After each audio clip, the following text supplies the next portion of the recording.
Three, two, alright, yeah, there we go. What's up, YouTube? We're glad here. I recently started the draft league, and we've just made it out of the draft. We finished Grace Period, and now it's time for my redo of the power rankings. After some, after a very recent trade, I had a lot to go over when you're making this power ranking. I think it's better if I just rip off the band-aid. We have the Carolina Corviknights, who have a very interesting team, to say the least. Yeah, no, it's just Max turn this. Yeah, it's all a B tier. It's a great Pokemon. There's that one overflow glitch that allows it to get over, 200, or like have it take only a single damage per one of its defenses, but it doesn't mean much, especially when everyone else has an answer. Whether it be a steel fairy type, a really powerful ground type, or something else that can really knock it off its feet. It's solid, that's for sure. Next up would be King Strong Kings. It has Magearna, Naganadel, two really heavy hitters, Blood Moon, another team is a team strong. It has bulk, it has the speed. And there's no Z captains, so I'm probably just gonna,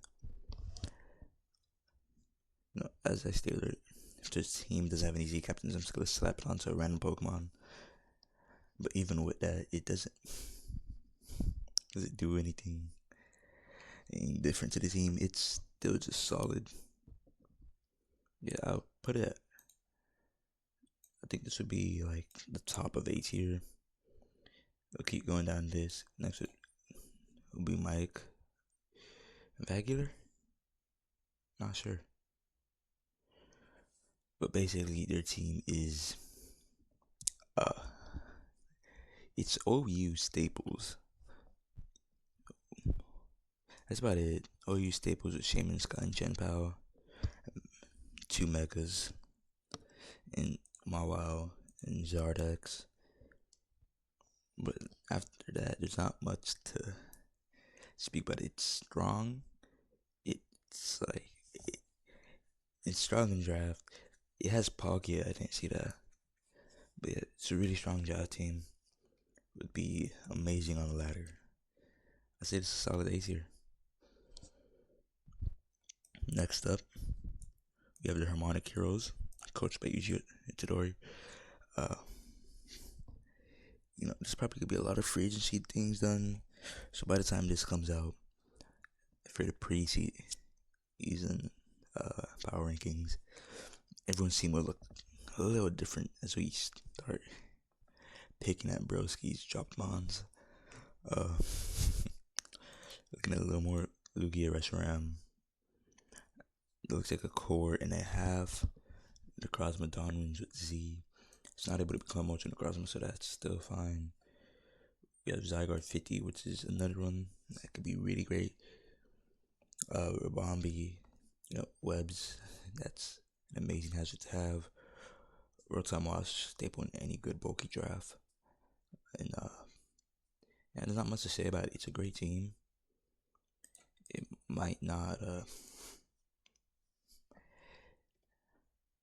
live up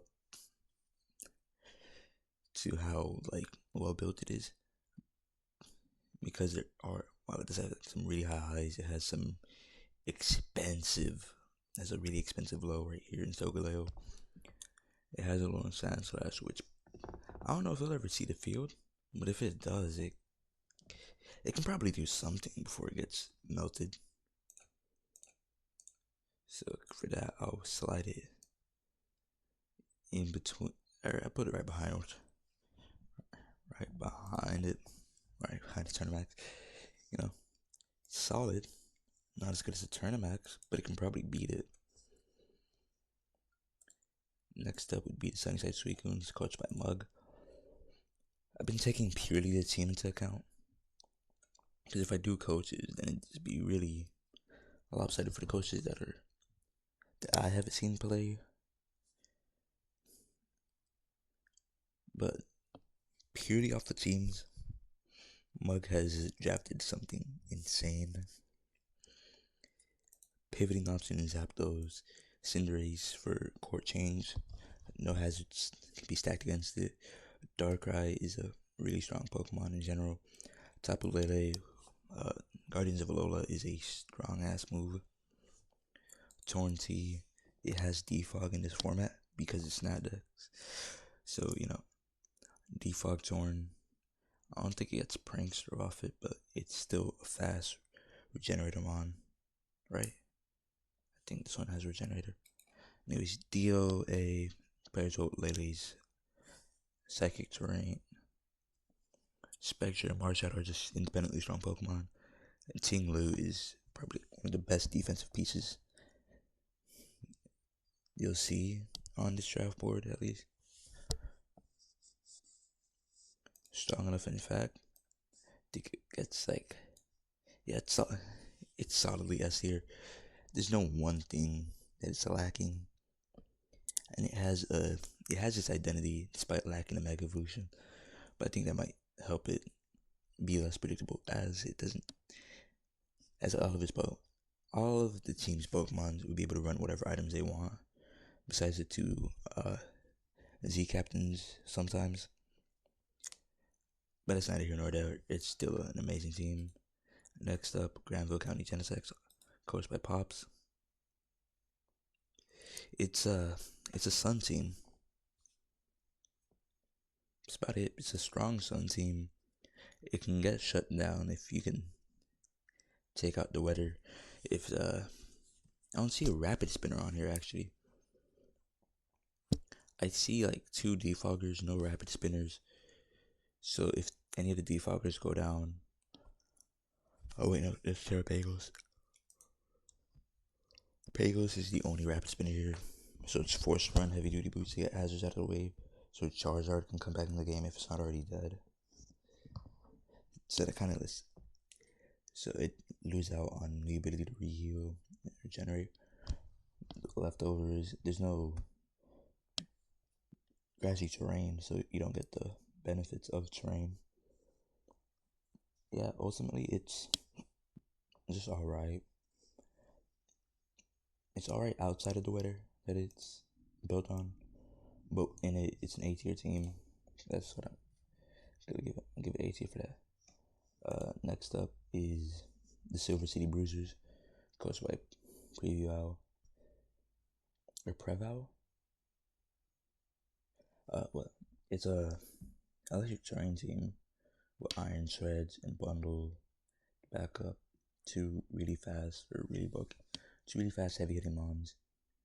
Volcarona, great setup sweeper if you let it get going. Clefable, a strong unaware mon. It's a fairy type that has reliable stab, reliable fairy stab, like Tapu Koko. Ogerpon Heartflame, just an independently strong mon. Galvantula for webs, that's another one.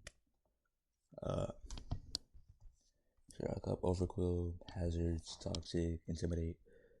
It's everything you need in the mon. Mega Salamence, strong Mega. Aerolate Facade can do something, or I don't.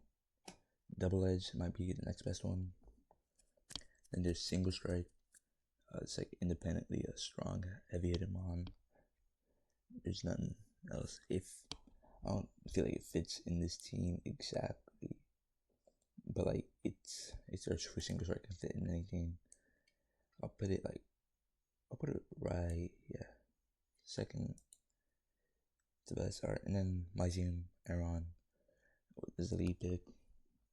Number in some trolling. I have hazard removal. I have hazard setting. I have a really great defensive core. I have some offensive mons. I have the ability to ignore hazard with normal Diancie when it switches in. It's also like just independently fast team. sometimes like some mons that are fast, tailwind if I need to get in, like let's say Heatran, if I need that to be faster than something, I can get it done. Like every piece on the team kind of helps out another piece just a little bit. And for that, I'd say right behind Silver City, but a little above Granville, as I do work better within my system and outside of my own system than uh, Pops does outside of his system. Like, and that's been Power Rankings. 10 minutes of YouTube.